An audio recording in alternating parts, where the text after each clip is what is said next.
Sean bienvenidos a la videoconferencia virtual Aplicación en el Instrumento Pedagógico Rúbricas de Observación de Aula. Como conversamos la semana pasada, decidimos desarrollar esta videoconferencia para poder revisar las rúbricas que se valoran a través de este instrumento y los pasos para su aplicación. Como saben, a través de este instrumento se valoran 5 desempeños. La semana pasada abordamos el desempeño de involucramiento, el desempeño de respeto y el desempeño de comportamiento. El día de hoy revisaremos los 2 siguientes desempeños que son conocidos como el desempeño de pensamiento y el desempeño de evaluación. Para poder trabajar en esta videoconferencia vamos a trabajar en 4 bloques. En la primera parte vamos a desarrollar todo lo que corresponde a la rúbrica de pensamiento. En el segundo bloque, con mi compañero Noé, vamos a revisar la rúbrica de evaluación.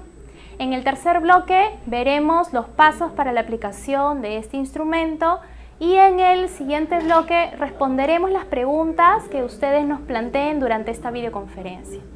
Para revisar y atender las rúbricas de pensamiento y la rúbrica de evaluación, es importante que ustedes sepan cómo las vamos a ir abordando. Para ello, primero empezaremos presentando en qué consiste cada rúbrica y presentaremos sus aspectos y brindaremos también algunas precisiones.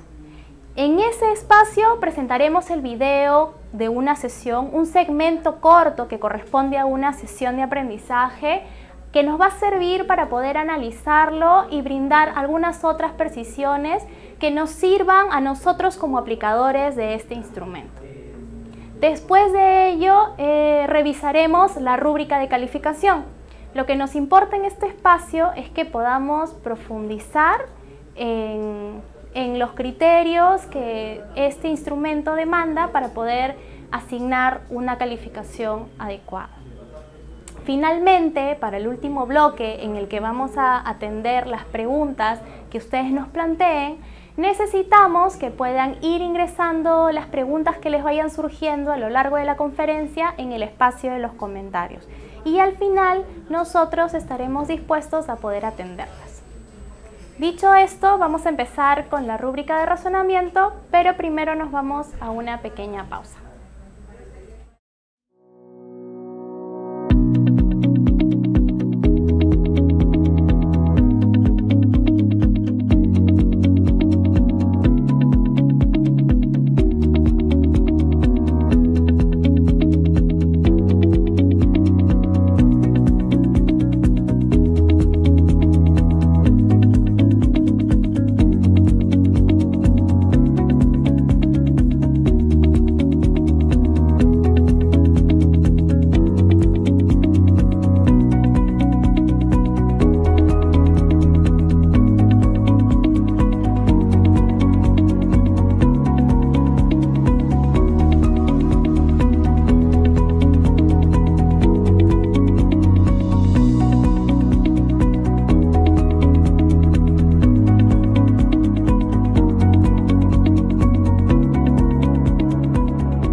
Bueno, entonces vamos a continuar con la rúbrica de pensamiento.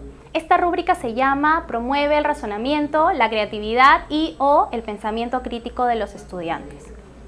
Lo que se valora en esta rúbrica son las actividades y las interacciones que se establecen, que se desarrollan durante la sesión, que plantea el docente y que permiten a los estudiantes desarrollar habilidades de pensamiento de orden superior. Estas habilidades pueden ser el razonamiento, la creatividad o el pensamiento crítico. Y es importante señalar que con esta rúbrica no se espera que el docente desarrolle las 3 habilidades en la sesión, sino que promueve el desarrollo de al menos una de ellas. Para ello es importante que nosotros como observadores, que somos quienes vamos al aula a aplicar estas rúbricas, tengamos claro qué es lo que esperamos observar o a qué nos referimos cuando hablamos de razonamiento, de creatividad o de pensamiento crítico. Si nosotros tenemos claras estas concepciones, nos va a ser más sencillo identificarlas en el aula. Entonces, veamos. Por razonamiento se entiende la capacidad que tiene una persona, en este caso lo que el docente estaría favoreciendo que desarrollen sus estudiantes, de poder plantear soluciones originales, divergentes, diferente a lo que comúnmente se espera. Es decir, que los estudiantes puedan realizar inferencias, que puedan llegar a conclusiones por sí mismos y que entonces no partan únicamente, o no partan más bien de actividades que son más memorísticas o repetitivas o que requieren que el estudiante únicamente siga procedimientos que ya están establecidos. Por ejemplo, no es lo mismo que el profesor en el aula pueda proponerle o pedirle a los estudiantes que desarrollen una serie de ejercicios aplicando una fórmula de manera correcta, a pedirles que desarrollen un problema o planteen una solución a una dificultad desde diferentes puntos de vista, o que traten de abordar el problema desde diferentes alternativas. Es distinto. En cuanto a esta segunda habilidad de pensamiento de orden superior, que es la creatividad, debemos entenderla como la capacidad de generar nuevas ideas o nuevas propuestas. Tiene que ver con que también los estudiantes puedan expresar su propia subjetividad de manera libre. Por ejemplo, no es lo mismo a que nosotros le digamos a los estudiantes o les entreguemos un poema, por ejemplo, y que les digamos que lo memoricen, se lo aprendan para que posteriormente lo presenten, a que les pidamos que sean ellos mismos quienes creen su propio poema a partir de sus propias vivencias, sus experiencias, o que elijan los temas desde sus propios intereses. En cuanto a la tercera habilidad, que es la del pensamiento crítico, debemos entender esta como la capacidad de poder determinarnos o inclinarnos por una postura o tomar alguna decisión a partir de un análisis previo. Implica que el estudiante o la persona en general pueda revisar las alternativas que tiene, pueda tomar en cuenta las diferentes variables con las que cuenta, que se han presentado, y que a partir de ello pueda tomar una postura, elegir un camino y que éste pueda ser debidamente argumentado. En cuanto al pensamiento crítico, también es importante que tengamos claro que una persona podría pensar de manera distinta u opuesta a la que piensan otras personas, y esto también sería considerado que ella está manifestando un pensamiento crítico, siempre y cuando esta postura contraria u opuesta sea debidamente fundamentada. Esas son las 3 habilidades que se busca que el docente pueda promover en el aula. En cuanto a la rúbrica, nosotros como observadores tenemos que enfocarnos en qué o cuál es la actividad que está planteando el docente, cómo la conduce y cuáles son las interacciones que se generan entre el docente y los estudiantes o las que se generan entre los mismos estudiantes. Si nosotros tenemos claro qué es lo que tenemos que observar, vamos a poder recoger adecuadamente las evidencias del desempeño del profesor para poder calificarlo. Entonces, Veamos o tenemos que mirar, tal y como se señala en el primer aspecto de esta rúbrica, cuáles son las actividades que está planteando el profesor y cómo las conduce. ¿Cómo es esta actividad?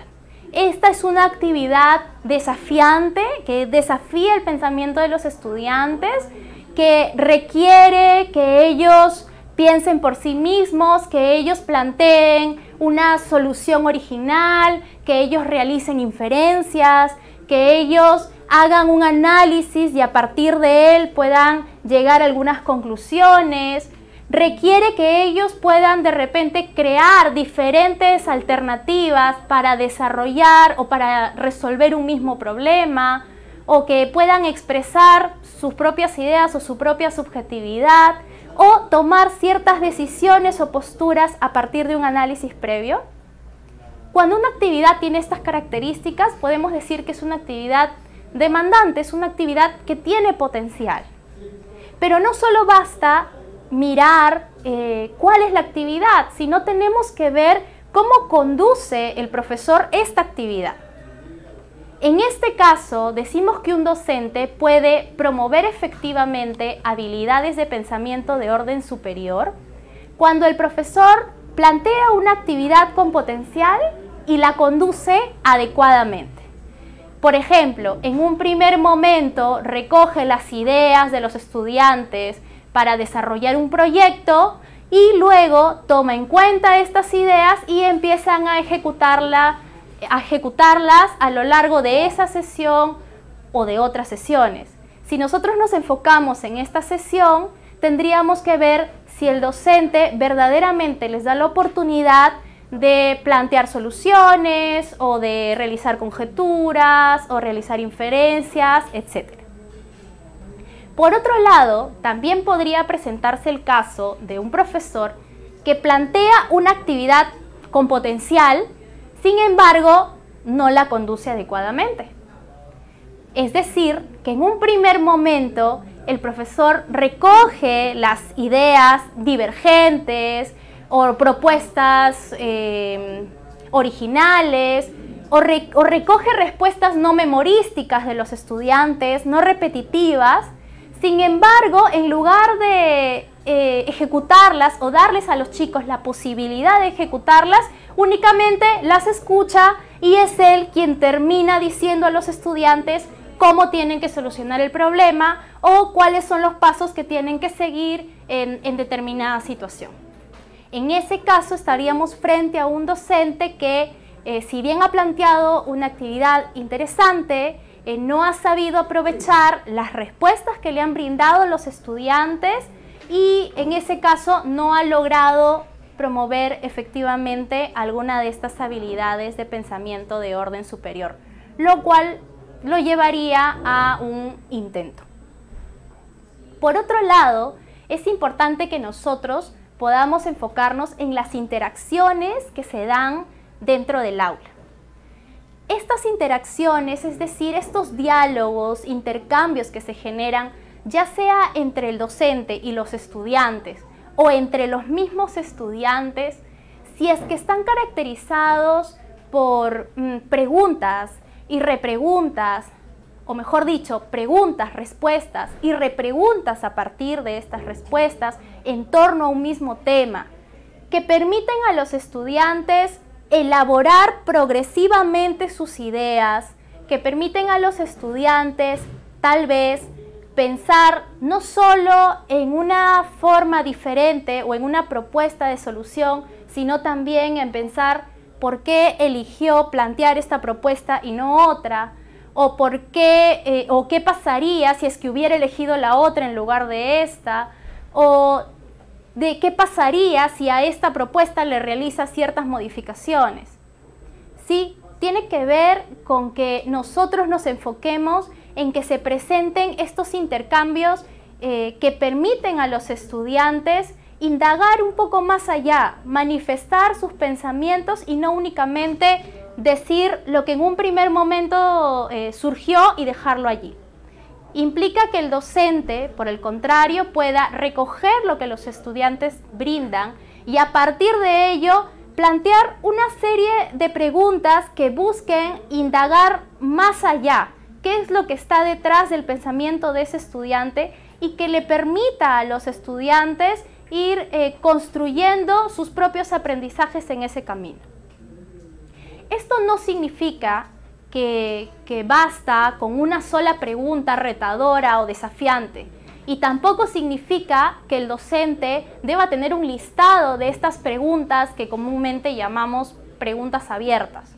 No, se trata de que las preguntas que plantee el docente tengan un propósito pedagógico, que estas preguntas apunten verdaderamente a indagar o ayudar a que el estudiante siga profundizando en estas ideas que él está manifestando. Y cuando esto suceda es que él va a tener mayor posibilidad de desarrollar habilidades de pensamiento de orden superior, es decir, llegar a estas ideas o soluciones originales o poder después del análisis establecer una posición definida y argumentada, poder tomar dos ideas, realizar un balance e inclinarse por una de ellas, o tomar una postura a partir de la idea que está compartiendo otro equipo u otro compañero, o plantear diferentes caminos para resolver un problema o analizar una situación y plantear conclusiones o conjeturas. Con eso tiene que ver, o es decir, en esto es que tendríamos que enfocarnos al momento de observar el desarrollo de una sesión de aprendizaje, en estos aspectos del desempeño del profesor. Entonces, antes de continuar con esta rúbrica, luego de haber desarrollado el único aspecto que tiene esta rúbrica, vamos a observar un video que tiene es un extracto corto de una sesión de aprendizaje, a partir del cual nosotros vamos a poder analizar un poco más cómo sería el registro de evidencias en esta sesión con esta rúbrica. Vamos a mirarlo. Les voy a traer dos palabras más que son de la misma lengua que los tlatoyis, desde México. A ver, y para hacerles una ayuda, como dijo Sebastián, a veces las imágenes ayudan, les he traído las palabras con dos dibujitos. Vayan mirando los dibujos y vayan pensando de qué se puede tratar.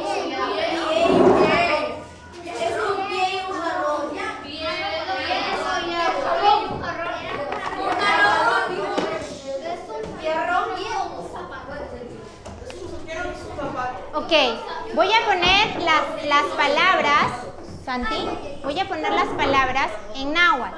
Vamos a hacer un primer esfuerzo. Miren la imagen y miren la palabra. ¿Qué creen que significa esta palabra? Pie en un pan. Pie. Tú dices que es un pie en un pan. Es su interpretación. Esteban. Yo creo que quiere decir no de el tiempo, pero en el modo de caminar, como cuánto tiempo te demoras de caminar. Ok, tú, Gabriel. Una distancia. Ok, Gabriel. Defensa del pie, porque parece un pie en un escudo. Algo con un pie, un escudo, ¿ya? ¿Alguien más? Sebas. La primera también yo diría que es como el pie, un pie, pero al final decía pan, creí que era un alimento, pero yo diría que es también un pie. Todas esas ideas son posibles. Yo ahora les voy a contar de qué se trata. Cada palabra en cada lengua tiene que ver con el lugar y con el pueblo que lo representa. México es una ciudad, Tlalpan es una zona de Ciudad de México, pero no es todo lo que hay. Hay zonas, igual como en Lima hay Jesús María, hay Lince, hay Miraflores, hay San Juan del Lurigancho, Magdalena, hay un montón de distritos, igual en las otras ciudades. En esas ciudades hay una zona que se llama Tlalpan, pero el centro de la ciudad, cuando se fundó allí, incluso con los mexica, cuando se fundó era un lago. Y decidieron, porque el águila se posó allí en la planta de un nopal, que allí tenía que fundarse la parte más importante, la parte central de su pueblo. Y en esa ciudad, en medio, el águila decidió en medio del agua, en una islita chiquitita hacerlo, lo tomaron como un reto. Y ¿conocen a alguien Uros en la laguna, en el lago Titicaca? ¿Han escuchado hablar de los Uros? Son islas flotantes, muy bien, algo así, muy bien. Qué bueno. Entonces, algo parecido a eso fue lo que pasó y comenzaron a tomar el agua, tomar el espacio del agua, tomar el espacio del agua para comenzar a poblarlo. ¿por qué creen que los antiguos mexicanos habrán necesitado una palabra para nombrar un lugar? Significa lugar de tierra firme. Sebas. Yo creo que lo pudieron nombrar así por un hecho que podría ser que es como, puede tener también que ver con la imagen que demuestra como que la tierra es más o menos de un color marrón y un pie que parece encima de ese lugar, parece como que han encontrado tierra firme en algún lugar después de lo que nos has dicho. Pero ¿a qué viene a tierra firme? Podría ser para que se especifiquen en ese tiempo dónde era cuando encontraban un lugar perfecto para encontrar la tierra y dónde poder empezar a construir. Por ejemplo, puede ser, necesitaban decir que ese lugar era distinto al centro, porque en ese momento probablemente había mucha agua, no como ahora, que en las calles no hay agua, pero probablemente al inicio estaban luchando con el agua, le querían ganar el agua para poder tener lugares donde caminar, donde poner sus casas, donde poner sus edificios. Y está representando algo que es importante para México, para la Ciudad de México, porque eso no nos pasa en Lima.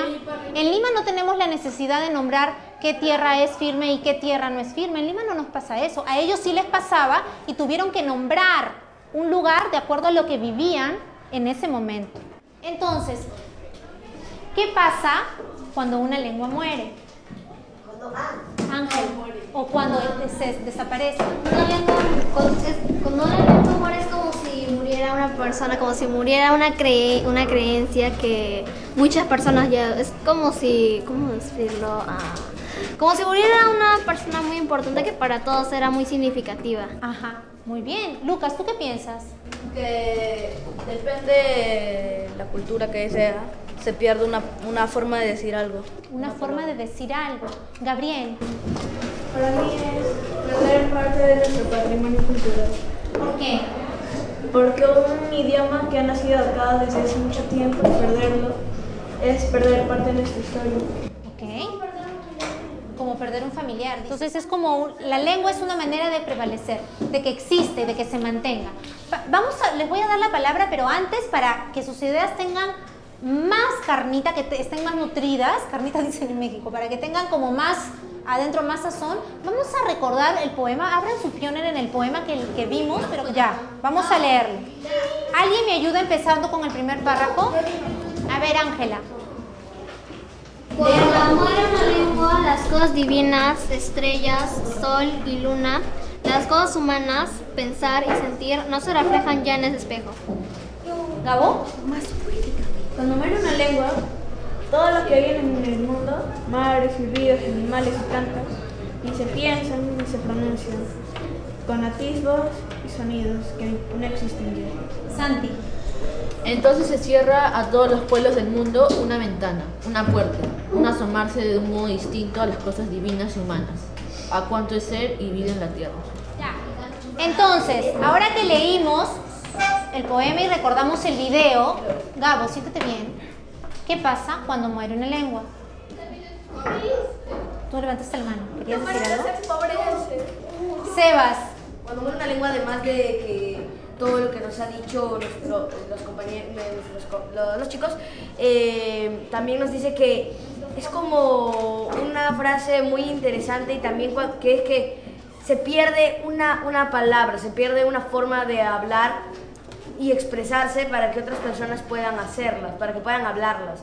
Entonces eso es lo que acabo de decir, lo representan con palabras más concretas, diciendo por ejemplo que esa frase ya nunca más se va a volver a reflejar en el mismo espejo, etcétera, para que sientan como que con una frase para que impacte cuando hagan este poema. Claro. Incluso después hablan de un espejo que se quiebra, ¿no? Claro, para que ya nunca más va a volver a reflejar ese mismo idioma porque se ha perdido. Exactamente. Razones, no sé. Flavia. Que se refiere a que cuando se pierde una lengua se pierde una forma de comunicación que pudo haber existido muchos años más, pero gracias a que no la han traspasado a sus hijos, a sus nietos, ya dejó de existir. Pero se supone que las lenguas hay que mantenerlas porque son una forma de comunicación hermosa que representan a cada uno de los pueblos indígenas que existen en el Perú o en otros países. Ok. Augusto, ¿tú querías decir algo? ¿Ya no? Santi.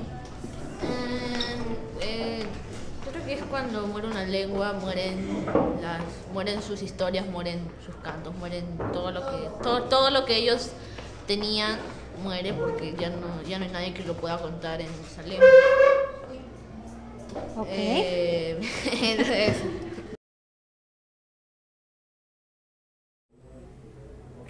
bien, entonces a partir de este video que hemos observado, revisemos con un poco más de detenimiento las evidencias.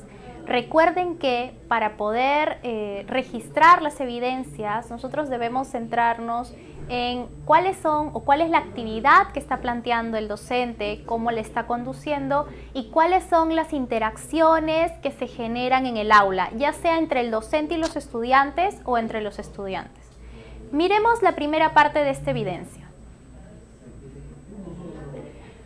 En la primera parte nos damos cuenta que como parte de la actividad la docente coloca dos imágenes en la pizarra y les pide a los estudiantes que la observen y empiecen a pensar de qué se puede tratar. Esto significa que les da la posibilidad a que ellos planteen diferentes hipótesis. En la evidencia lo hemos colocado como los estudiantes, la docente coloca dos imágenes en la pizarra y pide a los estudiantes que las vayan mirando y que piensen de qué se puede tratar. Luego coloca las palabras en la lengua náhuatl que corresponden a las imágenes y les pregunta qué creen que significarán estas palabras. A partir de esta primera parte, los estudiantes generan hipótesis y la profesora les da la posibilidad de expresarlas. Entonces, ellos comparten sus hipótesis sobre el significado de las palabras. Algunos dicen que es un pie con un pan, que se trata del tiempo que uno se demora en caminar, otro dice que es un escudo, etc. La docente no solo escucha entonces estas hipótesis, sino que acoge y recoge estas respuestas y va comentando sobre ellas. Y va comentando que todas estas son ideas posibles. Y decide realizar una explicación a los estudiantes de que las palabras en cada lengua tienen que ver con el lugar y el pueblo que representa. Y allí ella introduce el tema a tratar. Luego la docente relata la historia que da origen a la primera palabra y se remite a referentes cercanos para los estudiantes. Por ejemplo, menciona diferentes distritos como de Lima o habla de la isla de los Suros en Puno. A continuación, esto sigue siendo en el marco de la actividad, ella pregunta ¿por qué creen que los antiguos mexicanos habrán necesitado una palabra para nombrar un lugar? Y se empieza a generar una interacción. Un estudiante explica su hipótesis y dice que ellos necesitaban una palabra para determinar dónde podían encontrar la tierra firme y comenzar a construir. La docente recoge nuevamente la respuesta de este estudiante y a partir de ella complementa explicando cómo era necesaria esa palabra en ese contexto y en ese momento. A continuación, la docente conlleva o da pie a la discusión, a una nueva discusión a partir de otra pregunta. ¿Qué pasa cuando una lengua muere? Los estudiantes dan, igual que hace un momento, sus distintas opiniones y empiezan a decir, por ejemplo, es como si muriera una persona muy importante, que eso depende de la cultura, que se pierde una forma de decir algo, que se pierde parte del patrimonio cultural u otras. Ante esta última respuesta, la docente coge lo que el estudiante ha dicho y le plantea una repregunta. ¿Por qué? De esta manera busca que el estudiante profundice en esa respuesta que acaba de brindar. Este estudiante menciona que un idioma existe desde hace mucho tiempo y que es parte de nuestra historia. Luego la docente recoge la idea del estudiante para complementar diciendo que la lengua es una forma de prevalecer. A continuación, la profesora proyecta un video y le pide a los estudiantes que lo lean de manera encadenada. Al finalizar el video, la docente vuelve a preguntar, ¿qué pasa cuando una lengua muere? Un estudiante indica que cuando muere una lengua se pierde una palabra, se pierde una forma de expresarse, para que otras personas también puedan hablar esta lengua. Otro estudiante contribuye con su idea diciendo que se pierde una forma de comunicación que debió ser mucho más perdurable en el tiempo. Por último, un estudiante dice que cuando muere una lengua, mueren las historias, mueren todos los cantos del pueblo que la hablaba, porque ya no hay nadie que la pueda contar. La docente escucha las opiniones de cada estudiante y al terminar cede la palabra a alguien más. Nosotros no hemos visto una sesión completa de este video, no hemos visto, mejor dicho, una sesión completa de la actividad que se ha desarrollado o que ha trabajado la docente con los estudiantes, pero hemos podido observar, al menos en este segmento, parte de la actividad que ella plantea, que es decir, plantearles imágenes que generen un punto de partida para que los chicos planteen hipótesis de qué podrían tratarse. A continuación, ella no solo les da el espacio de recoger estas ideas, sino continúa planteándoles un nuevo desafío, que es colocar unas palabras en una lengua que ellos no conocen, y sigue recogiendo las hipótesis refiriéndose a de qué creen que éstas van a tratar. Luego se genera un debate, como ustedes lo han visto, más que un debate, un recojo de diferentes ideas que tienen los estudiantes o diferentes opiniones personales, propias, a partir de lo que ellos han escuchado, han visto en las imágenes, han escuchado en el relato y posteriormente a lo que puedan haber observado en el video. Entonces, esta parte de poder observar el video y leer o revisar juntos las evidencias ha tenido el propósito de que nosotros sepamos en qué nos tenemos que enfocar al momento de registrar. Y es justo lo que vamos a ver a continuación en la rúbrica de este desempeño del pensamiento. En esta rúbrica, como ustedes saben, se van a observar 4 niveles. Pero antes de determinar en qué nivel se encuentra el docente, tenemos que recordar que la rúbrica nos va a permitir identificar si el profesor ha promovido efectivamente el desarrollo de habilidades de pensamiento de orden superior o no ha logrado promover estas habilidades de manera efectiva. Si nosotros tenemos claro qué es lo que nos va a permitir identificar esta rúbrica, nos va a ser mucho más sencillo después asignar un nivel de logro al desempeño del profesor que hemos observado. Entonces, el profesor que ha logrado promover efectivamente habilidades de pensamiento de orden superior se encontrará en los 2 niveles más altos de la rúbrica, que son el nivel 4 y el nivel 3. Por el contrario, el docente que no ha logrado promover efectivamente habilidades de pensamiento de orden superior se encontrará en los 2 niveles más bajos de la rúbrica, es decir, los niveles 2 y 1. ¿Cuál es la diferencia en el primer caso entre el docente del nivel 4 y el docente del nivel 3?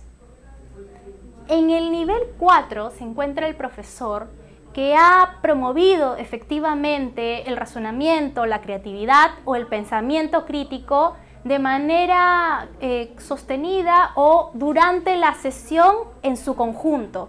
Es decir, durante las actividades que ha propuesto durante toda la sesión, ya sea a partir de la actividad y la forma en que la condujo o a partir de las interacciones que se fueron generando a lo largo de esta sesión, que nos llevan a concluir, a partir de las evidencias que hemos registrado, que el docente ha favorecido el desarrollo de estas habilidades de manera sostenida en la sesión.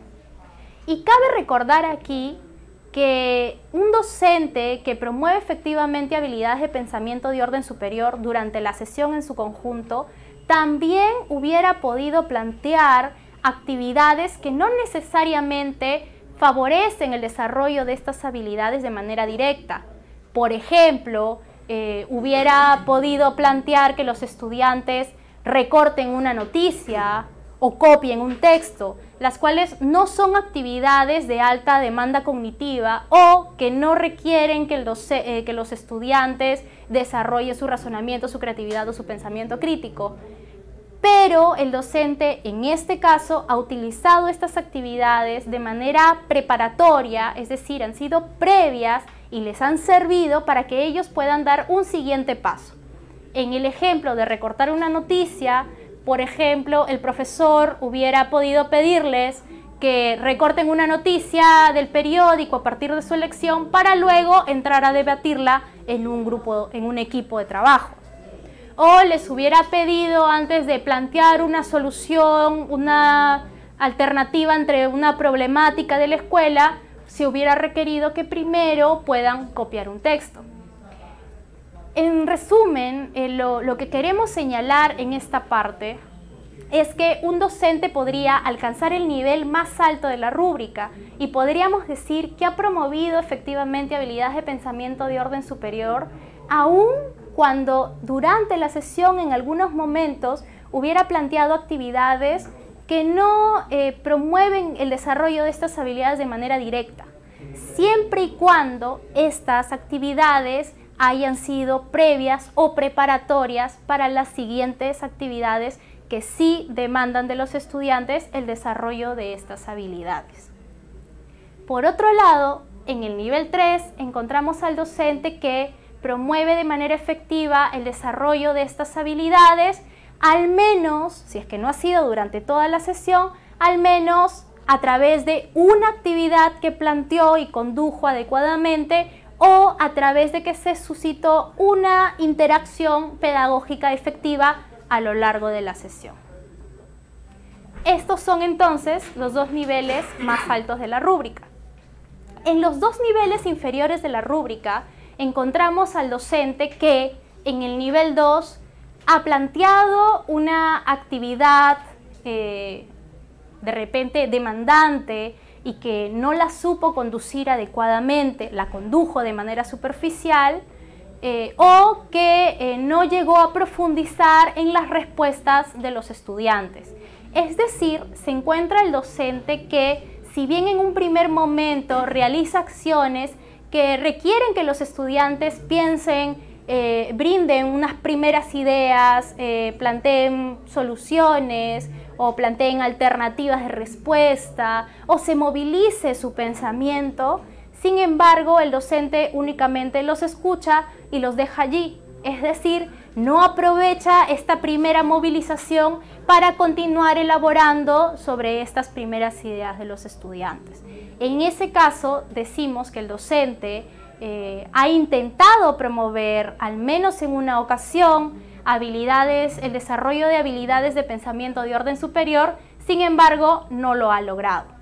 Y cabe señalar aquí también que cuando decimos que el docente no ha logrado promover efectivamente habilidades de pensamiento de orden superior, no nos referimos a que los estudiantes hayan logrado estas habilidades, sino que tenemos que recordar que en la rúbrica se valora que el docente promueva, que el docente brinde a los estudiantes las oportunidades para desarrollar estas habilidades de orden superior.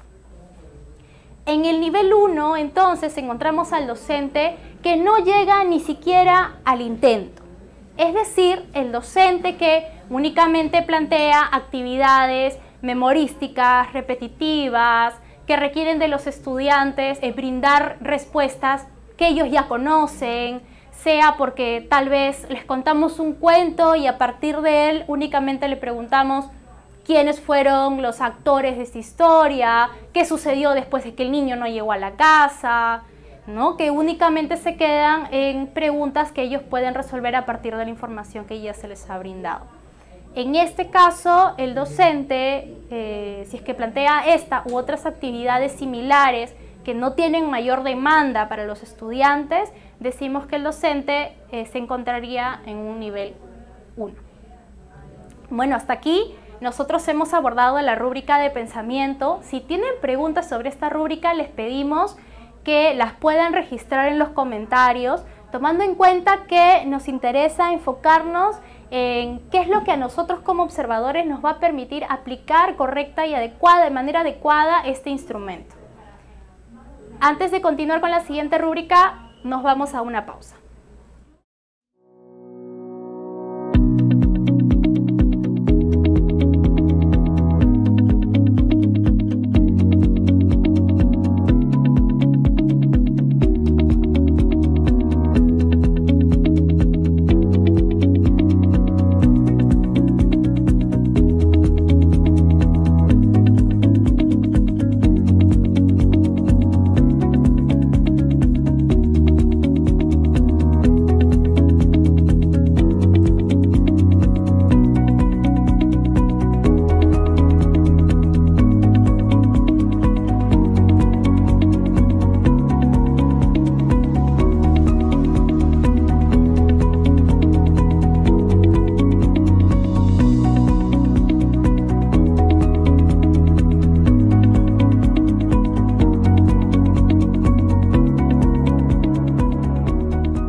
¿Qué tal? Muy buenas tardes. Bien, en este momento vamos a hablar de la rúbrica de evaluación. ¿Cuál es el nombre de esta rúbrica? Evalúa el progreso de los aprendizajes para retroalimentar a los estudiantes y adecuar su enseñanza. ¿De qué trata esta rúbrica? Bien, esta rúbrica trata del acompañamiento que realiza el docente al aprendizaje de los estudiantes, de tal manera que él busca recoger información de sus avances o dificultades, para que a partir de esto brindarles el apoyo pedagógico pertinente. Esta rúbrica tiene dos aspectos. El primero es monitoreo de los estudiantes y de sus avances y retroalimentación y adaptación de las actividades. Vamos a ver con detalle cada uno de ellos. Bien. En primer lugar, vamos a ver el monitoreo que realiza el docente del trabajo de los estudiantes y de sus avances durante la sesión. ¿Cuándo un docente monitorea? Y esto es importante que lo tengamos en cuenta como observadores, porque debemos podernos dar cuenta de qué estamos recogiendo evidencia. Un docente monitorea cuando realiza alguna de estas dos actividades. Tengamos en cuenta. La primera es el docente monitorea cuando recoge evidencia. ¿Sí? El docente monitorea cuando recoge evidencia. ¿Evidencia de qué? De las dificultades, de los avances que están teniendo los estudiantes en el desarrollo de la actividad propuesta. De esa manera, un docente monitorea, por ejemplo, cuando se desplaza por el aula y observa cómo los estudiantes vienen realizando la actividad. ¿Por qué digo que está monitoreando? Está monitoreando porque está recogiendo evidencia. También, un docente monitorea cuando les hace preguntas a los estudiantes acerca de su comprensión. Por ejemplo, están desarrollando una actividad de matemática y presenta una situación problemática y le pide a un estudiante que lo explique con sus propias palabras. El docente está monitoreando porque está recogiendo evidencia de la comprensión del estudiante. También lo puede hacer a través de instrumentos, sí, a través de diálogos también. Entonces, es muy importante que tengamos en cuenta que un docente monitorea cuando recoge evidencia de los avances y dificultades de los estudiantes. ¿Cuándo más un docente monitorea? Bueno, un docente monitorea cuando es receptivo. ¿Receptivo con qué? Con las solicitudes de apoyo pedagógico que le realizan los estudiantes durante la sesión. Hay un estudiante que no entiende algo de lo que vienen realizando y le pide su apoyo. El docente, cuando accede, cuando se acerca al estudiante a atender esta solicitud, también está monitoreando. ¿Por qué hemos planteado, o por qué hacemos tanto énfasis en estas dos acciones?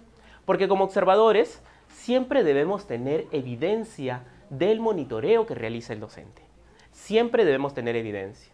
Entonces, yo en mi registro de evidencias debo tener evidencia de cómo el docente recoge información acerca del progreso de los estudiantes y también cómo atiende las solicitudes de apoyo pedagógico de los estudiantes.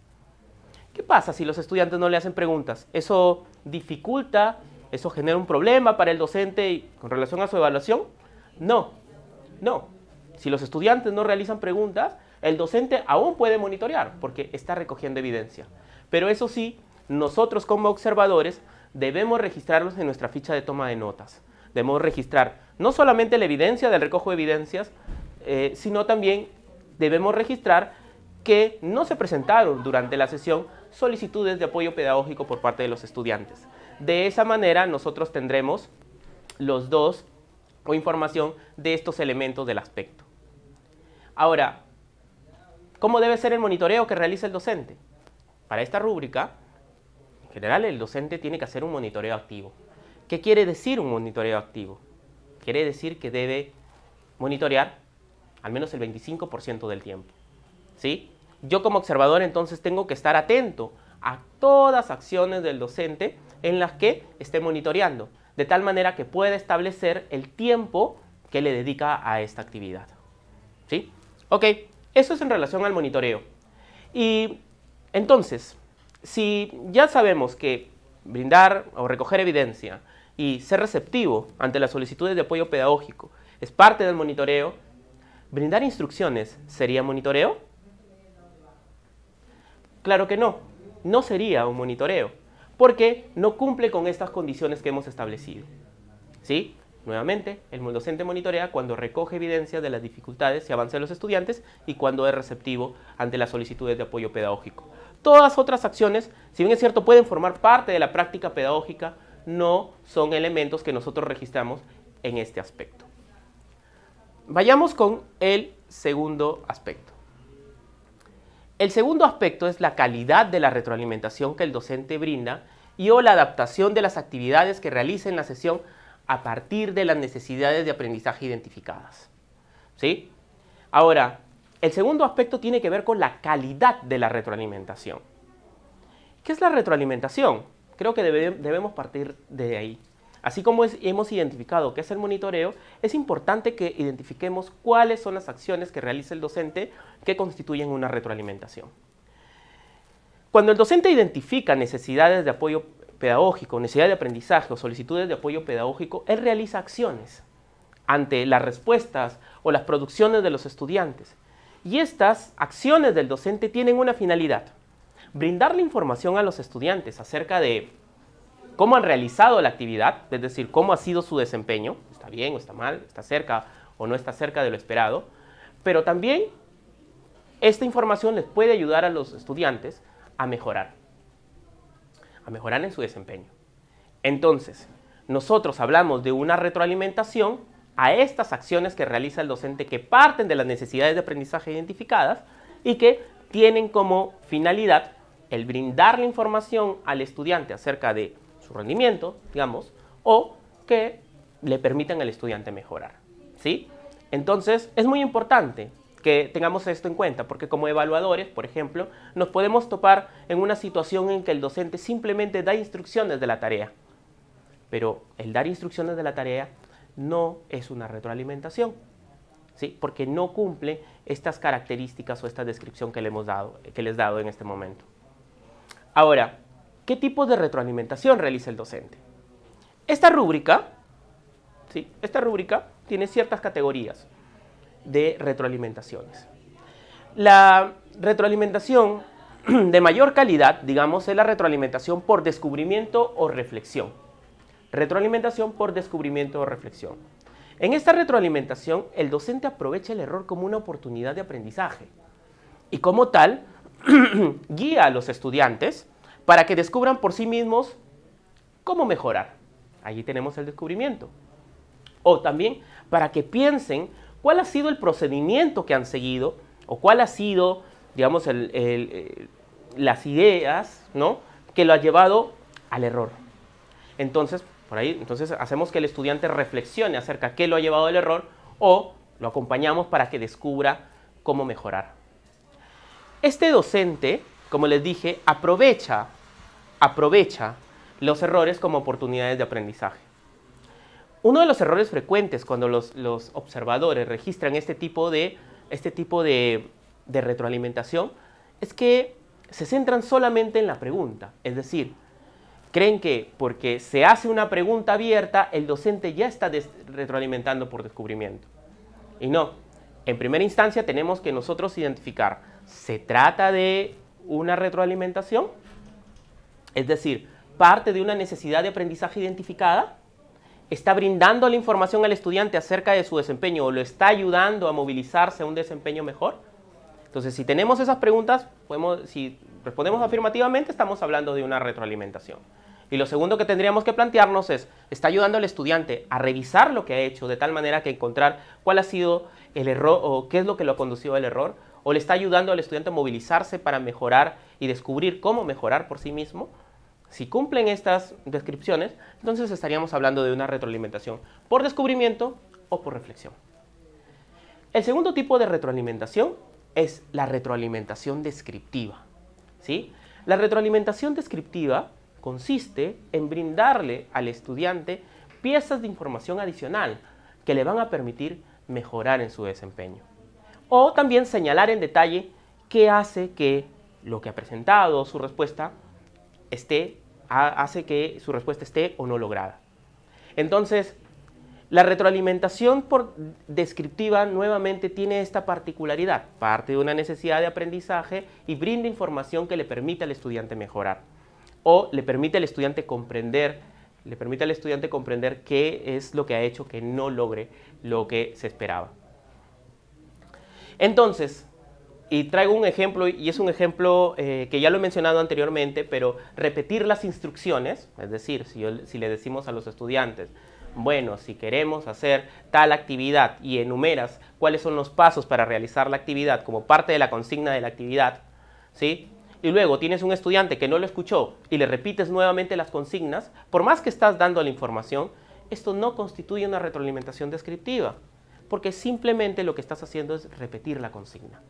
La retroalimentación descriptiva tiene como pieza fundamental es que hay información suficiente, información adicional para que el estudiante mejore. En tercer lugar tenemos la retroalimentación elemental. Esta retroalimentación elemental lo que hace es hacer una valoración del desempeño del estudiante, diciéndole si lo que hizo o su respuesta es correcta o es incorrecta. Pero también hacerle preguntas como, ¿está seguro? Que tácitamente le está indicando al estudiante que su respuesta no es correcta, ¿sí? Y tenemos una retroalimentación, que es otro tipo de retroalimentación, que es la retroalimentación incorrecta. Y esta retroalimentación incorrecta es aquella en la que el docente, por un desconocimiento pedagógico o disciplinar, brinda información incorrecta al estudiante dentro de un contexto de retroalimentación. Le dice que una respuesta que es correcta, le dice que está incorrecta, o viceversa, ¿no? Pero lo que debemos tener en cuenta es que la retroalimentación incorrecta se da en un contexto de retroalimentación. Por tanto, si el docente da una pieza de información incorrecta en otro momento de la sesión, eso no constituye una retroalimentación incorrecta. Tengámoslo en cuenta. Y también, si el docente da una retroalimentación incorrecta y durante la sesión, ¿no?, inmediatamente durante la sesión, él se corrige o ella se corrige, entonces esto no constituiría una retroalimentación incorrecta y no se tomaría en cuenta en la calificación. ¿Por qué lo menciono? Porque brindar una retroalimentación incorrecta hace que un docente se ubique en el nivel 1 de la rúbrica.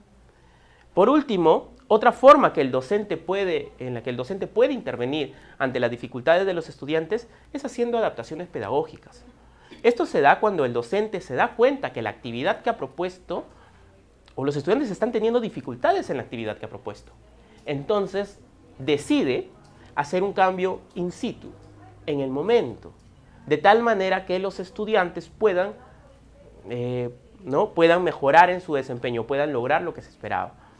como por ejemplo, variando la dificultad de la tarea, por ejemplo, haciendo un cambio en los recursos que les brinda de tal manera que los estudiantes puedan realizarlo. Entonces, eso es la adaptación.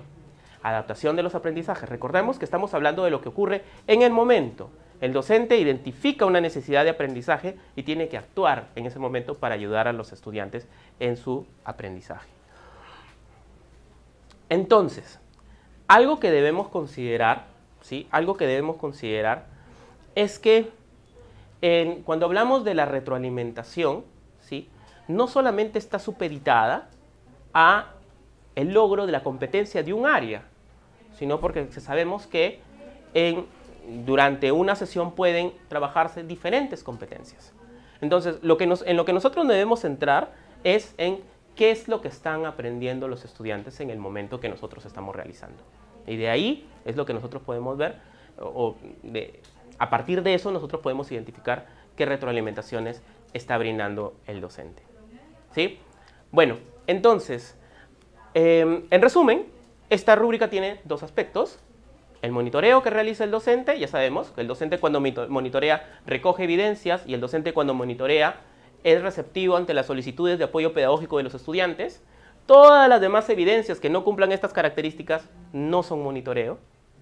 Y el docente, a partir de las necesidades de aprendizaje identificadas, brinda retroalimentación o adapta la enseñanza. ¿Sí? Bueno, teniendo esto en mente, es momento de ver un video. Vamos a ver un video. Les aconsejo, por favor, que tomen nota de las evidencias que vamos a ver en el video para después compararlas con nuestro solucionario. ¿Sí? Vamos con el video. Por favor, ¿pueden completar el esquemita que está en la página 8? La actividad 5. Yo voy a pasar por un sitio para ver lo que están escribiendo, ¿ya?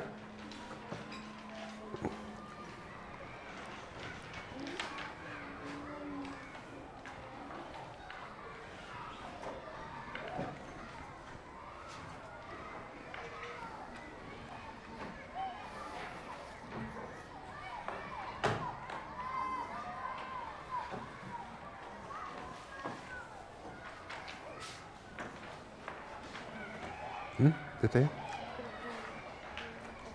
Pero empieza por acá, por el inicio. ¿Qué pasa primero? Claro, después el nudo es esto, ¿no? Que los niños estaban en peligro. ¿Y qué pasó con el pueblo de Vallehermoso? ¿Qué hicieron ellos? ¿No? ¿Cómo inicia la acción? Ya. En un planeta pequeño, ¿qué pasaba? ¿Cuál era la situación? Habían dos pueblos que se querían mucho. Los dos pueblos, ¿cómo eran? ¿Cómo era su relación? Esto tienes que poner. Porque así empieza, ¿verdad?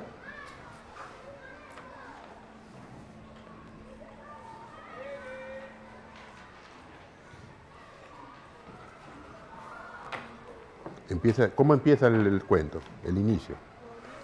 ¿Cómo empieza?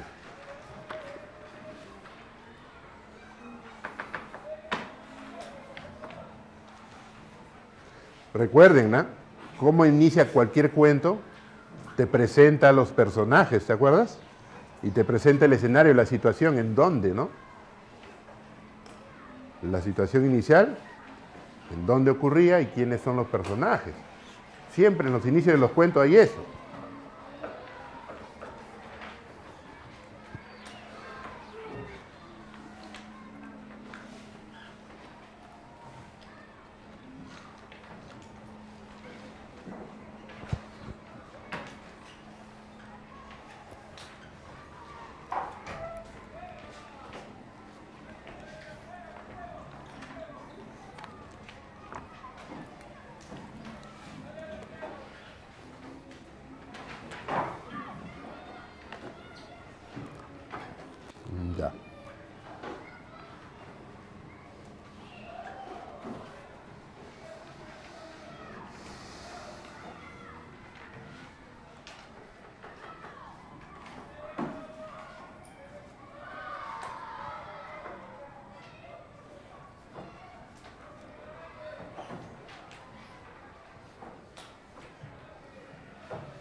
que los niños estaban hundiendo, ¿por qué?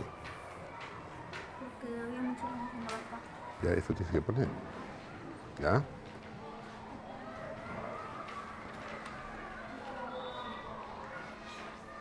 Si tú pones los niños se estaban hundiendo, yo no sé si se estaban hundiendo porque estaban en el mar nadando, en la playa, ¿no? Explica la situación. A ver, estoy viendo algunos chicos que están escribiendo hundiéndose así, ¿ah? Me va a dar un ataque cardíaco, ¿ah? Están escribiendo hundiéndose así.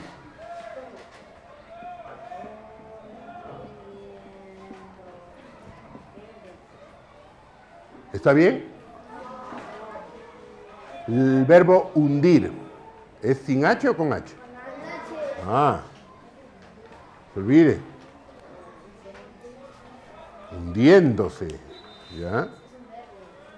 Verbo. Es con H.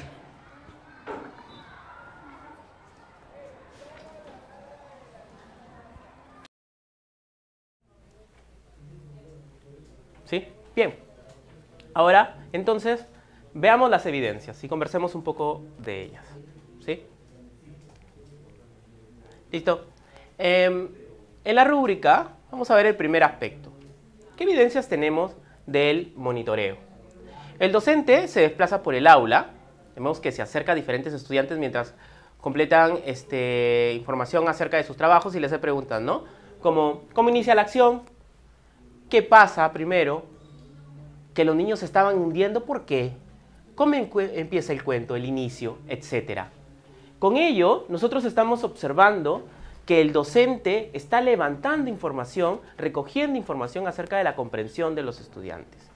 Además, no se observan situaciones que permitan recoger evidencia sobre la receptividad del docente, porque no se han visto solicitudes de apoyo pedagógico por parte del estudiante. Pero ojo, como les mencioné, a pesar de que no se ve, nosotros tenemos que registrarlo dentro de nuestras evidencias. Porque de esta manera nosotros podemos concluir que el docente, si bien es cierto, no hay preguntas, el docente sí está monitoreando activamente. En la calidad de la retroalimentación, nosotros vemos una retroalimentación en la que el docente revisa el trabajo de 3 estudiantes, uno después de otro, y les hace preguntas para ayudarlos a iniciar el trabajo. ¿Qué pasa primero? ¿Qué pasó con el pueblo Vallehermoso?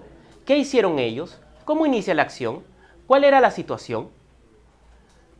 El docente aquí está haciendo preguntas a los estudiantes y finalmente se dirige a todo el salón y le dice, recuerden, ¿no?, cómo inicia cualquier cuento, qué te presentan los personajes, cuál es la situación inicial, en dónde ocurre, que siempre hay eso en los inicios de los cuentos. Entonces, lo que está haciendo el docente con ellos es brindarles una información adicional, brindarles una pista a los estudiantes para que ellos puedan identificar cuál es el inicio del cuento. Y de esa manera mejorar en su rendimiento. ¿Y parte de dónde? Esta información que les brinda el docente parte del monitoreo que he hecho previamente con los estudiantes. En otro momento se acerca un estudiante, revisa su trabajo y le pregunta, ¿por qué se estaban hundiendo los niños? El estudiante responde algo y el docente le dice que si él solo escribe que los niños se estaban hundiendo, no se sabe si estaban en el mar, nadando o en la playa, y le pide que explique la situación. De la misma manera, el estudiante puede mejorar su desempeño. Y lo que hace el docente es brindarle información adicional, ¿no? Y en detalle qué información adicional le va a ayudar a mejorar en su desempeño. Por ello, estas dos acciones del docente constituyen retroalimentaciones descriptivas. Fíjense que en la primera incluso hay preguntas, pero no nos tenemos que llevar en si el docente, o solamente si el docente hace o no hace preguntas, sino qué es lo que está haciendo el docente para ayudar a los estudiantes a partir de la necesidad de aprendizaje identificada. El docente, otra evidencia tenemos, le pregunta a un estudiante cómo inicia la acción. El estudiante responde y el docente valida su respuesta diciéndole, entonces tienes que ponerlo porque así empieza, ¿verdad? Al validar esta respuesta, el docente está brindando una retroalimentación de tipo elemental. Al notar que algunos estudiantes han escrito la palabra hundiéndose sin H, el docente le escribe mal en la pizarra y les pregunta si es con H o sin H. Algunos responden que es con H y el docente finalmente le dice que es con H. En este caso tenemos una retroalimentación también de tipo elemental, porque el docente les está brindando la respuesta correcta. Bien, entonces, cuando nosotros registremos evidencias de las rúbricas, uno, debemos organizarla en aspectos y tenemos que tener claro que tengamos información de los elementos de la rúbrica. En el primer caso, en monitoreo, tenemos solamente, además de las preguntas que hace el docente para recoger evidencia, tenemos evidencia de si el docente es receptivo ante las solicitudes de apoyo pedagógico, y en el siguiente tenemos las evidencias de retroalimentación que, como podemos identificar, parten de necesidades de aprendizaje identificadas por el docente. Bien, ahora, a partir de esto, ¿cómo se evalúa con esta rúbrica? Ok, esta rúbrica evalúa, ¿sí? Evalúa dos aspectos, como lo hemos visto, y veamos qué es lo que se espera para estos niveles. Para que un docente se ubique en los niveles 2, 3 o 4, se espera que el docente monitoree al menos el 25% de la sesión. ¿Qué quiere decir eso? Que realice un monitoreo activo. ¿Cómo yo calculo el 25% de la sesión? Bueno, como observador, tengo que registrar toda la evidencia de las acciones del docente que constituyan monitoreo. Y tengo que hacer un cálculo aproximado de en qué momentos y cuánto tiempo, ¿no?, duró este recojo de evidencias o esta atención a las solicitudes de apoyo pedagógico. Entonces, si un docente, para ubicarse en los niveles 2, 3 o 4, debe monitorear activamente. Ahora, ¿en qué se diferencian estos niveles entonces? La diferencia se ve en la calidad de la retroalimentación que brinda el docente. Si un docente brinda una retroalimentación por descubrimiento, al menos una retroalimentación por descubrimiento, y monitorea activamente, este docente se ubica en el nivel 4, siempre y cuando no haya brindado una retroalimentación incorrecta, claro está. Ese es el nivel 4. En el nivel 3 se ubica el docente que también monitorea activamente y que ha brindado o retroalimentación descriptiva al menos uno o ha hecho una adaptación pedagógica durante la sesión. Estos docentes se ubican en el nivel 3. En el nivel 2 se ubica el docente que monitorea activamente, pero que solo brinda retroalimentación elemental. Solamente le dice a los estudiantes si su respuesta, su producto está bien o no está bien hecho, o les brinda la respuesta correcta, o solamente les pregunta si está seguro de su respuesta, etc. Por tanto, si un docente monitorea menos del 25% de la sesión, o si un docente brinda al menos una retroalimentación incorrecta, o tienes a un docente que evade las preguntas de los estudiantes o sanciona el desconocimiento de los estudiantes, estos docentes descritos se ubicarían en el nivel más bajo de la rúbrica, es decir, se ubicarían en el nivel 1. ¿Sí? Entonces, de esta manera es como nosotros calificamos a los docentes haciendo uso de la rúbrica evaluación. Lo que les pediríamos es que si tienen alguna duda acerca de esta rúbrica, la registren en el casillero de comentarios de YouTube, de tal manera que nosotros podamos recogerlas y responderlas dentro de 2 bloques. Ahora vamos a pasar a un siguiente bloque, pero antes nos vamos a una pausa.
Entonces, como Noé les había anticipado hace un momento, vamos a revisar ahora cuáles son los pasos para la adecuada aplicación de las rúbricas de observación de aula. Como ustedes saben, para hacer una adecuada aplicación de este instrumento requerimos conocer los pasos que se siguen, todas las indicaciones que tenemos en el manual de aplicación, todo lo que ya hemos revisado sobre cada una de las rúbricas entre la videoconferencia de la semana pasada y el día de hoy. Entonces veamos ahora cuáles son estos pasos que debemos seguir. Estos pasos son principalmente 3. Lo primero es prepararnos para realizar la observación. Lo segundo se da ya en el momento de la misma aplicación del instrumento. Y lo tercero tiene que ver con lo que sucede después de esta aplicación, es decir, el momento de la calificación utilizando las rúbricas. Veamos el primer paso, el prepararse para la aplicación. Una de las cosas que debemos considerar es que, a pesar de que estemos certificados, necesitamos practicar y necesitamos revisar las rúbricas, necesitamos revisar nuestro manual de aplicación, necesitamos revisar nuestro curso autoinstructivo que se encuentra dentro de nuestro kit de capacitación. Además, podemos revisar los videos que recibimos en nuestro kit de capacitación. Algunos dirán, bueno, no tengo el kit.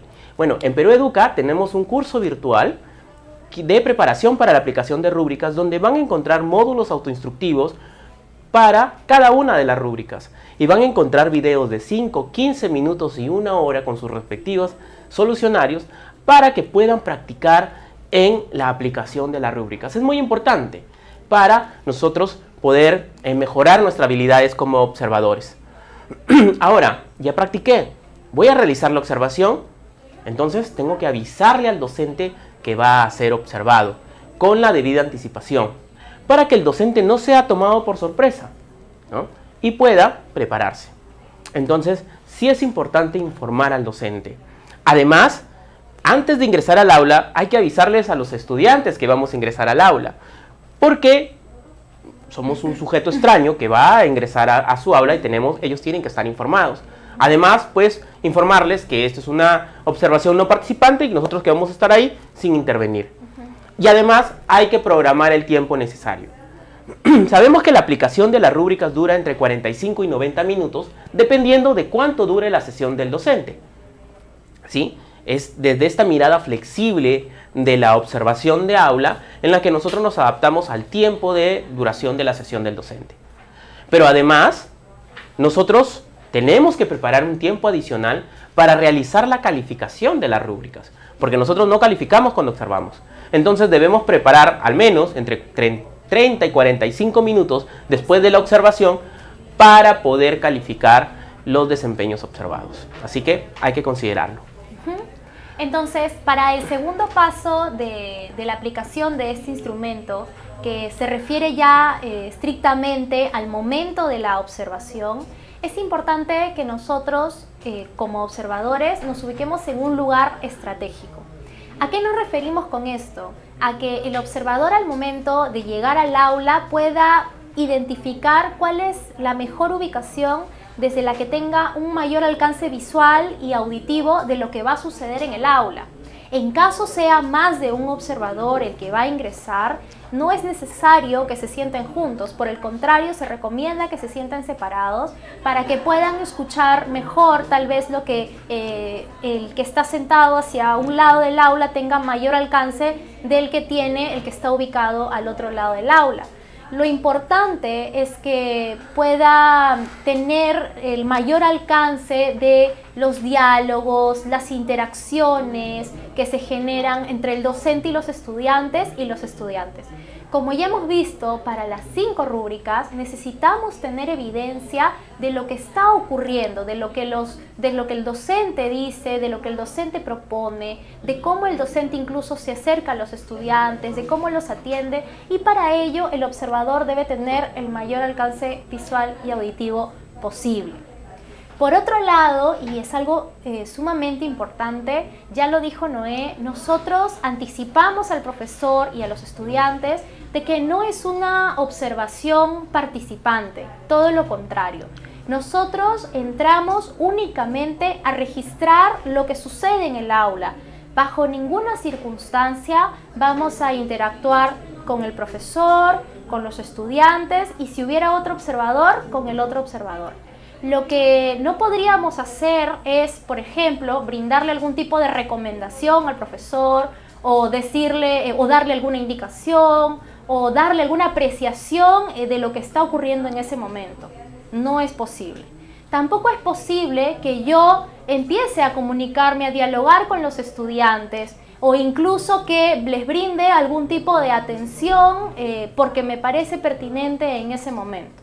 No, solamente podríamos intervenir o atender a los estudiantes en caso observemos que su integridad se encuentra en peligro. Solo en ese caso está permitida nuestra intervención. Y en el caso de que hubiera otro observador, no está permitido intercambiar ningún tipo de información respecto a lo que estamos observando o en referencia a cualquier otro tema. No podemos generar distracción y con eso tiene que ver nuestro siguiente punto, que es no generar distracción a lo que está sucediendo en el aula, porque debemos procurar de que la sesión se desarrolle lo más regularmente posible. Prácticamente que no sientan que estamos allí, es nuestro propósito. Sabemos que es inevitable porque el profesor y los estudiantes saben que estamos allí. Sin embargo, debemos procurar no interferir no solo desde nuestras palabras, sino también desde nuestros gestos. No puedo, como observador, realizar algún tipo de gesto, por ejemplo, de aprobación o de desaprobación ante lo que está haciendo el docente. Además de generar o de convertirme en un factor de distracción para los estudiantes, también estaría generando incomodidad o un mayor nerviosismo en el docente que está siendo observado. Y lo que nosotros queremos es observar el normal desarrollo de la sesión. Por eso es importante que tengamos en cuenta estas indicaciones. Finalmente, teniendo en cuenta todo esto, como observador debo registrar de manera detallada lo que ocurre en el aula. Ya hemos revisado, ya previamente yo me he preparado estudiando, repasando, practicando con videos, de repente conversando con otros colegas de cuál es el foco de cada una de las rúbricas y eso me ayuda a mí a enfocarme en cuáles son las conductas, las acciones observables que yo tengo que registrar. Voy a tomar una nota detallada de las acciones, voy a tomar una nota detallada de los diálogos, porque una vez que haya terminado ya con el registro, esta es la única información que yo voy a poder tomar en cuenta para realizar el tercer paso, que es la calificación. La memoria es frágil. Por muchas habilidades que nosotros tengamos, no podemos realizar posteriormente una calificación a partir de mis propias apreciaciones, sino únicamente de lo que he registrado en este segundo paso. Finalmente, al momento de hacer los registros, así como debo enfocarme en las rúbricas que estoy observando, los desempeños que estoy observando en el docente, debo tener cuidado de no incluir en estos registros ningún tipo de conclusiones o interpretaciones personales. Sí, y bueno, vamos con el tercer paso. El tercer paso es calificar la observación. Y para calificar la observación debemos tener en cuenta que en primera instancia nosotros no calificamos mientras observamos, ¿sí? La calificación es una actividad que se realiza después de la observación. Y lo que recomendamos es que califique lo más pronto posible. ¿Por qué? Porque, como dijo Rosario, la memoria es frágil.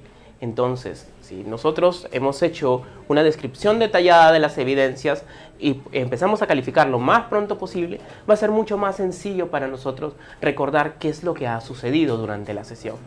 No dejemos que pase mucho tiempo después de la observación, así que esa es nuestra primera recomendación. Luego, vamos a calificar haciendo uso de las rúbricas. Entonces, tenemos que tener en cuenta que el proceso de calificación con las rúbricas es un proceso reflexivo. Nosotros registramos nuestras evidencias, las organizamos en nuestra ficha de toma de notas y luego leemos la evidencia para cada uno de los aspectos y después de leer las evidencias llegamos a cierta conclusión. veo que el docente ha propuesto una actividad y luego esa actividad ha generado varias interacciones pedagógicas sostenidas con los estudiantes a lo largo de la sesión. Y eso está descrito en mi evidencia. Yo al leer esa evidencia, una evidencia de la rúbrica de razonamiento, diría como conclusión, bueno, este docente ha promovido una habilidad de orden superior a lo largo de la sesión. Esa sería mi conclusión. Cuando yo tenga esta idea general de lo que ha ocurrido durante la sesión, tengo que compararla con la rúbrica. Entonces yo voy a la rúbrica y comparo con cada uno de los niveles. Primero con el nivel más alto, siempre tengo que empezar con el nivel 4. Empiezo de derecha a izquierda. Y comparo y veo si es que se cumplen las condiciones que están descritas en la descripción general del nivel más alto. Si hay alguna condición que no se cumple, tengo que buscarla en el nivel inmediato anterior. Y así hasta que la encuentre en el nivel que le corresponde al docente. Entonces, no es solamente que registro evidencia y coloco automáticamente la calificación, sino que, como les dije, hay un proceso reflexivo que implica el registrar evidencia, el analizar la evidencia, tener una conclusión, compararlo con la rúbrica y determinar cuál es el nivel que le corresponde al docente. Y esto implica ser lo más objetivo posible. Para ello, debemos tener en cuenta que la evidencia de una rúbrica no tiene que, o la calificación de una rúbrica no tiene que afectar en las demás rúbricas. Además, lo que me han dicho o escuchado del docente no tiene que afectar el desempeño del docente que yo he observado. ¿Por qué? Porque yo baso mi calificación solamente en las evidencias que he registrado durante la sesión. Así que no puedo utilizar otros elementos de juicio que no sean lo que yo he observado. Y además, yo no puedo valorar la práctica del docente con otros criterios que no sean los que nos dan las rúbricas. Adicionalmente, queremos compartirles algunos criterios que nosotros utilizamos para valorar nuestro registro de evidencias. Entonces, cuando ustedes registran su evidencia, tengan en cuenta, yo sé que muchos de ustedes, así como nosotros como observadores, nos preguntamos, ¿cómo sé si he registrado bien la evidencia? Entonces, aquí hay algunos tips. En primer lugar, la ficha de toma de notas solamente debe considerar evidencias. Como dijo Rosario, no conclusiones, no interpretaciones, solamente evidencia. ¿Qué es una evidencia? Es una acción, es un hecho observable. Entonces, si yo digo, es mejor decir la docente se agacha para hablar con los estudiantes, a decir la docente quiere a los estudiantes. El primero es una evidencia, es una acción observable, y el segundo es una inferencia, una conclusión que he sacado a partir de lo que he observado. Entonces, siempre registremos evidencias. Si ustedes se dan cuenta que no tienen evidencia en su ficha de toma de notas, entonces hay que corregir. Lo segundo es que la evidencia debe ser clara y precisa. Este registro de evidencias no solamente lo leemos nosotros como observadores, lo pueden leer los docentes y lo pueden leer otras personas. Entonces, tiene que ser claro, debe entenderse qué es lo que quiere decir.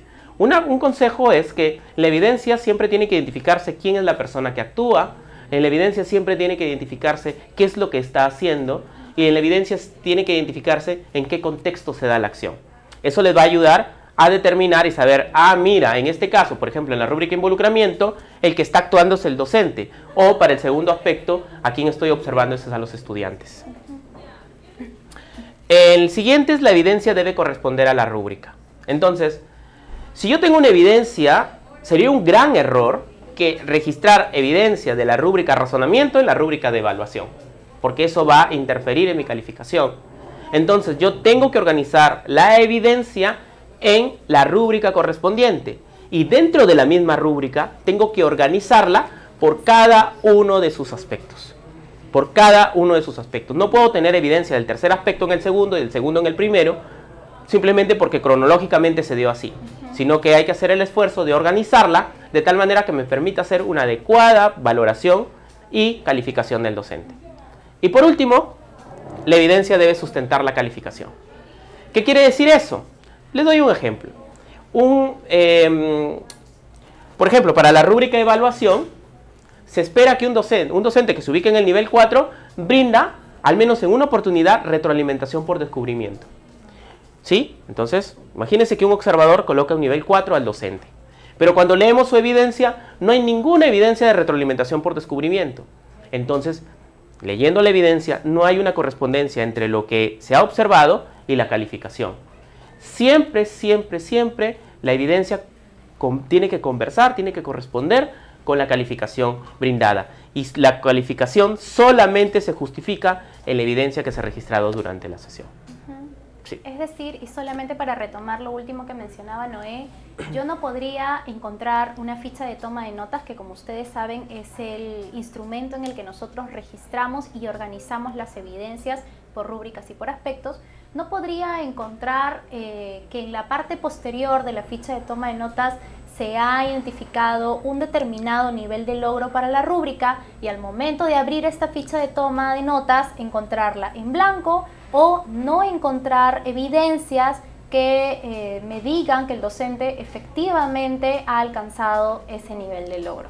Por ello, nuevamente, insistimos, y es muy importante que al momento de observar la sesión, tomemos notas de todas las conductas, las interacciones, los diálogos, porque si bien en un primer momento este registro lo realizamos en la medida que van ocurriendo los hechos, posteriormente, en el paso 3, nosotros tenemos un tiempo para poder organizar toda esta información y luego, finalmente, otorgar un nivel de logro al docente sobre las rúbricas que corresponden a este instrumento.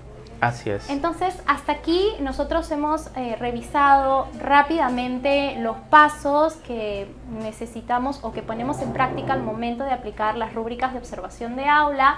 Si tienen preguntas también sobre esta parte, les pedimos que las coloquen en la parte de los comentarios. Y vamos a una pausa y regresamos ya con el último bloque para responder a las preguntas.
Bien, como les dijimos, vamos a entrar ya al último bloque de esta videoconferencia.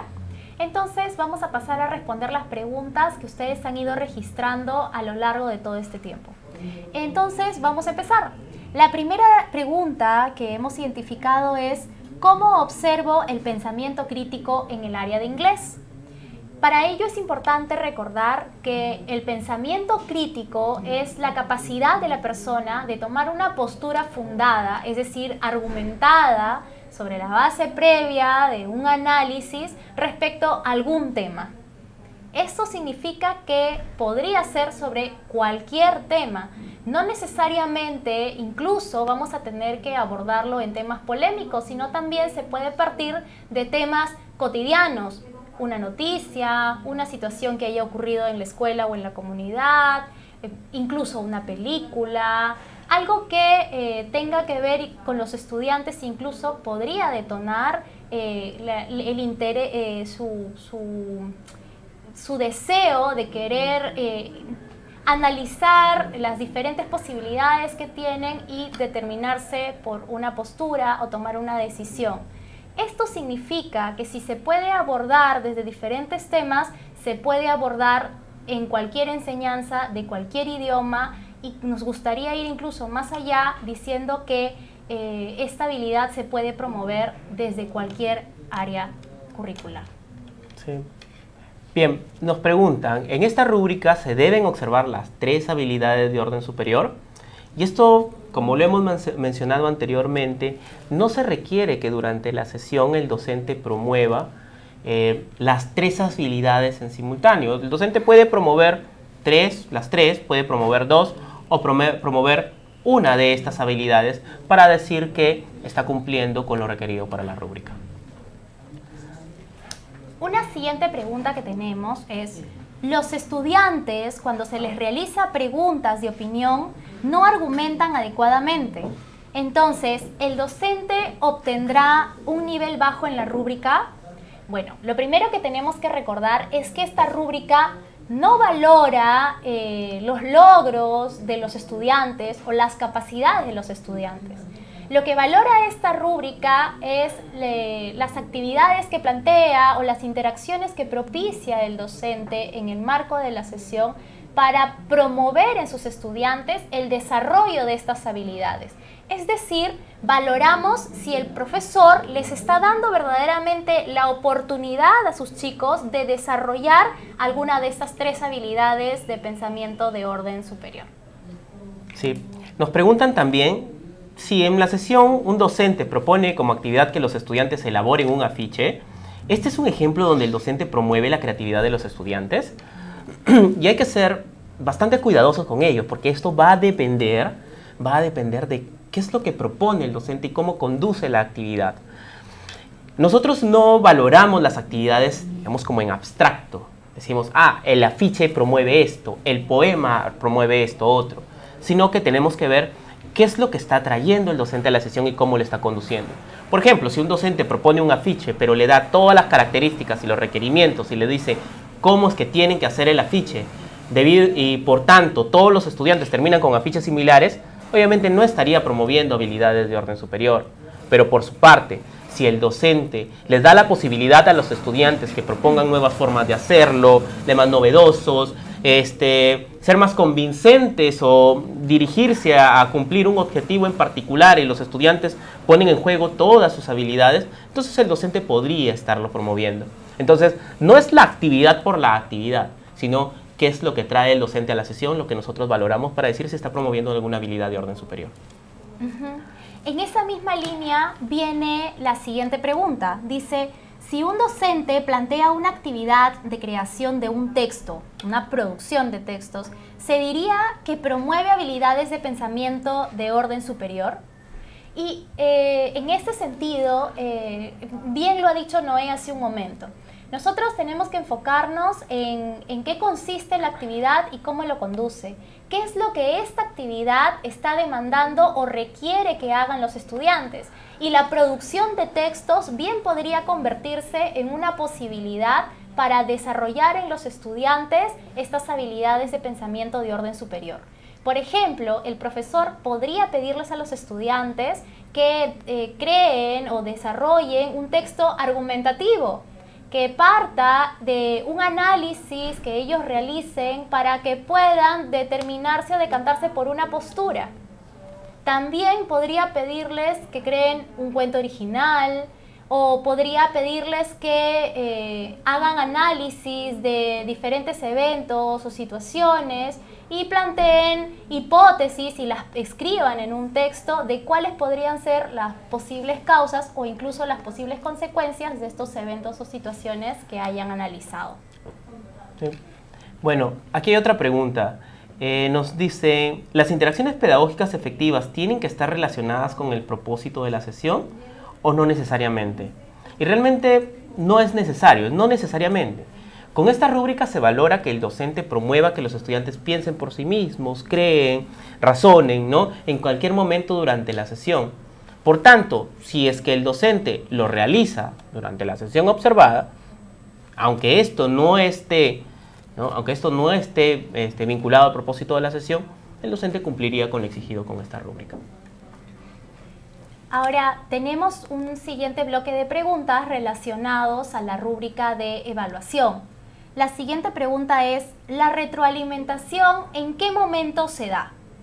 Bueno, la retroalimentación definitivamente puede darse en cualquier momento de la sesión. Entendemos que en muchas ocasiones, cuando hemos realizado las capacitaciones o hemos conversado con las personas que aplican este instrumento, es posible que tengamos la idea de que únicamente vamos a observar la retroalimentación o incluso el monitoreo en el momento en que se está desarrollando una actividad específica, como los trabajos en mesas o los trabajos en equipos. Sin embargo, la retroalimentación que parte del recojo o de la identificación de las necesidades de aprendizaje de los estudiantes puede darse en cualquier momento del aula, porque estas necesidades pueden presentarse en cualquier momento durante la sesión. Nos preguntan también, ¿la retroalimentación solamente se da cuando el estudiante se equivoca o encontramos un error? Y no, la retroalimentación se brinda para ayudar al estudiante a llegar a las respuestas, pero también nosotros podemos brindarlas para ayudar al estudiante a comprender qué de lo que hizo, ¿no?, qué de lo que hizo le ayuda o lo ha llevado a ese acierto, ¿no? ¿Qué es lo que hace que lo que ha hecho esté logrado o no? Y también, y con esto nosotros podemos ayudarle al estudiante que siga procediendo de la misma manera, de tal manera que tenga, digamos, performances similares, ¿no? Actúe de la misma manera si es que quiere tener resultados parecidos. Entonces, no solamente nos centramos en el error, también en el acierto nosotros podemos retroalimentar. Tenemos una siguiente pregunta que dice, si el docente ayuda al estudiante a encontrar la respuesta, ¿es una retroalimentación descriptiva? Y la respuesta es que ayudar al estudiante a encontrar la respuesta o a encontrar el camino para llegar a la respuesta no necesariamente va a ser una retroalimentación descriptiva, porque también podría ser una retroalimentación por descubrimiento. Cuando el docente le brinda esta ayuda al estudiante para hallar la respuesta correcta, puede realizarlo de diferentes maneras. Cuando Noé explicaba o presentaba esta rúbrica de evaluación, justamente hacía esta diferencia. Cuando hablamos de una retroalimentación por descubrimiento, nos referimos a que el docente pueda tal vez plantearle preguntas o guiarlo de tal forma de que el estudiante por sí mismo se dé cuenta para encontrar la respuesta. Y esto podría implicar incluso darse cuenta de cuáles son los errores que ha cometido en el camino y que no le han permitido todavía llegar a ella y por tanto corregirlos. Por otro lado, una retroalimentación descriptiva es aquella que consiste en darle la información, darle pistas para que el estudiante pueda encontrar esa respuesta. De repente indicarle en qué parte del texto que hemos revisado antes se encuentra la respuesta, o decirle qué es específicamente lo que le estaría faltando para que él la pueda completar. Sí, y vamos con esta última pregunta que nos dice, ¿cómo me doy cuenta que el docente ha adecuado su enseñanza si no tengo su sesión de aprendizaje? Bueno, como hemos dicho, nosotros solamente podemos registrar o debemos registrar lo que observamos durante la sesión. Así que la única manera en la que yo me doy cuenta de que el docente ha hecho una adaptación, o sea, no parte de que yo he visto su planificación, sino que durante la observación he visto que el docente estaba realizando una actividad y a partir del monitoreo que realiza el docente se da cuenta que los estudiantes no están logrando lo que se espera. Y lo que hace el docente es una variación a esa actividad. Puede ser en la dificultad, en los recursos que utilice, etc. ¿Sí? Y de esa manera ayuda a los estudiantes a mejorar o a realizar lo que se ha propuesto. En ese momento es cuando yo me doy cuenta que está realizando una adaptación. Entonces tengámoslo en cuenta como observadores. Las adaptaciones, cuando hablamos de adaptaciones no estamos hablando de adaptaciones curriculares, sino a variaciones que hace el docente durante la actividad, a estas actividades, debido a que se ha dado cuenta que los estudiantes están teniendo dificultades en el logro de lo que se ha propuesto. ¿Sí? Bien. Entonces, hasta aquí hemos atendido las preguntas que han planteado. El tiempo también se nos ha ido terminando. Entonces, queremos irnos, no sin antes agradecerles la participación, agradecerles también las preguntas, porque eso nos ayuda a identificar el interés que tienen en la aplicación de este instrumento. Esperamos que esta videoconferencia también les haya sido de ayuda. Y queremos recordarles también acerca del curso virtual. Sí, en Perú Educa, en la plataforma Perú Educa, tenemos un curso virtual de preparación para la aplicación del instrumento de rúbricas de observación de aula. Como les había comentado, ahí tenemos los autoinstructivos, tenemos ejercicios, tenemos videos de 5, 15 y 1 hora para que ustedes se preparen en la aplicación del instrumento. Así que no dejen de visitarlo, por favor. Bueno, eso es todo. Tenemos en pantalla los números de atención a los cuales se pueden dirigir frente a cualquier pregunta que tuviera en relación a las evaluaciones docentes o incluso a la aplicación de este instrumento. Es el 615-5887, es la línea del COL, que funciona de lunes a viernes de 8:30 de la mañana a 5 de la tarde. Así es. Entonces, solamente queda agradecerles por su participación. Muchas gracias por acompañarnos estas 2 semanas y bueno, muchas gracias. Sí, gracias.